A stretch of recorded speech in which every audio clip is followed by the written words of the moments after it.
নাটোর জেলা জামায়াতে ইসলামীর উদ্যোগে বিশিষ্ট ব্যক্তিবর্গের সম্মানে ইফতার মাহফিল অনুষ্ঠিত হয়েছে।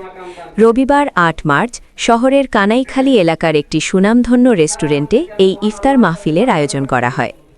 অনুষ্ঠানে জেলা অ্যাসিস্ট্যান্ট সেক্রেটারি আতিকুল ইসলাম রাসেলের সঞ্চালনায় প্রধান অতিথি হিসেবে বক্তব্য রাখেন নাটোর জেলা জামায়াতে ইসলামীর আমির ড মীর নুরুল ইসলাম। এ সময় আরও বক্তব্য রাখেন জেলা নায়েবে আমির অধ্যাপক ইউনুস আলী, অধ্যাপক দেলোয়ার হোসেন খান, জেলা সেক্রেটারি সাদিকুর রহমান, শহর আমির মাওলানা রাশেদুল ইসলাম ও শহর সেক্রেটারি আলী আল মাসুদ মিলন সহ দলটির বিভিন্ন পর্যায়ের নেতৃবৃন্দ।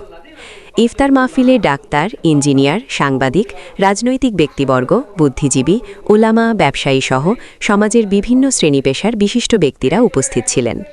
এই সময় অতিথিরা রমজানের তাৎপর্য তুলে ধরে দেশ, জাতি ও মুসলিম উম্মার কল্যাণ কামনা করে বিশেষ দোয়া করেন। রমজান মাস আমাদের মাঝে এসেছে। রমজানের মক্কা দখল করেছিলেন। ইসলামের এই আদর্শ এইটা যদি আজও বাংলাদেশে প্রতিষ্ঠিত হয় তবেই দুর্নীতি বন্ধ হবে, লুটপাট বন্ধ হবে। ব্যবসায়ী, চিকিৎসক, প্রকৌশলী এবং বিভিন্ন শ্রেণী পেশার বিশিষ্ট জনদের নিয়ে ইফতার মাহফিলে সম্মানিত